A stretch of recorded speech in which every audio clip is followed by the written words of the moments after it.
Tired of dealing with annoying flies, fruit flies, and gnats in your home? The Zevo Flying Insect Trap is your ultimate solution. Don't wait. Check out the link in the video description now to get your Zevo Flying Insect Trap on Amazon and enjoy a bug-free home today. A California Innocence Project lawyer is accused of offering a convicted murderer millions of dollars in exchange for testimony that freed another killer. Paige Canub, the legal director of the Northern California Innocence Project, allegedly conspired with civil attorney Terry Gross to convince Merritt Funches to testify and incriminate himself as they worked to overturn the murder conviction of Maurice Caldwell. Canub and Gross even promised Funches half of any funds Caldwell won in a 2021 civil lawsuit against the city of San Francisco if he claimed he killed Judy Acosta in 1990, and Caldwell was innocent, according to a complaint obtained by the San Francisco Standard. The alleged deal was then discussed in taped conversations between Caldwell and Funches in 2023, as Funches had sexual relations with Canub. He now claims that even though Gross had reached an $8 million settlement with the city for fabrication of evidence, he never received any funds, and filed a complaint against the two lawyers instead. He alleges in the complaint filed with the State Bar of California that Gross and Canub visited him at the Sterling, Colorado prison, where he was serving a life imprisonment for a 1990 murder in Las Vegas, in 2015. The lawyers then asked him to testify to his guilt in Acosta's death, and to deny his relationship with Canub, Funches claims. According to his complaint, Funches initially balked at the request, but Canub told him if he did not help them, she could lose her law license as the city was accusing her of inappropriate behavior with him.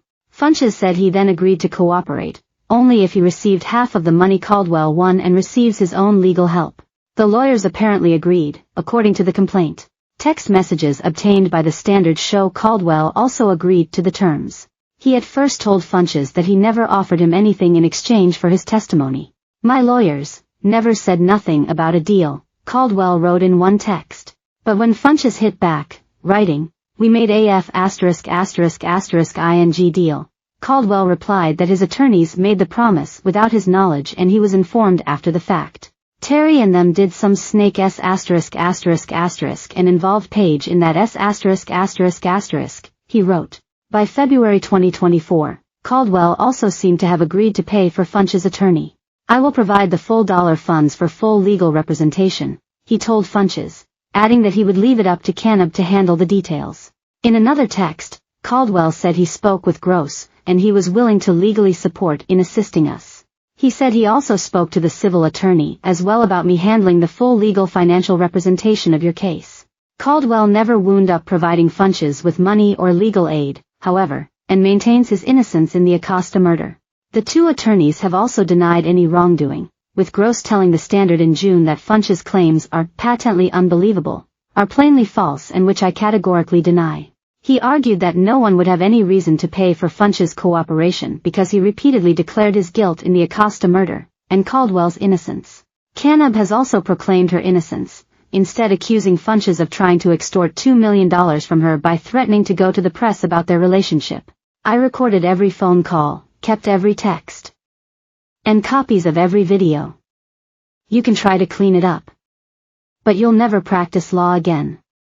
Your career is done," he reportedly wrote in an email to Canub obtained by the San Francisco Chronicle. He would later make good on his threat and released what he said was their correspondence to the Standard. Funches said at the time that he helped Canub find new witnesses for Caldwell's 2010 retrial, but that he broke off their relationship when she broke a promise not to reveal their names publicly. The two then got back in touch in March of last year and the pair allegedly exchanged nearly 9,000 messages over the course of a year. In one, Canub recalled her first meeting with the killer when she visited his Nevada jail alongside NCIP founder Linda Starr. "I still remember in that first visit you were looking at Linda the whole time and I took my hair out," she texted. "I wanted you to look at me. I've never admitted that before. I remember when she left for a few me.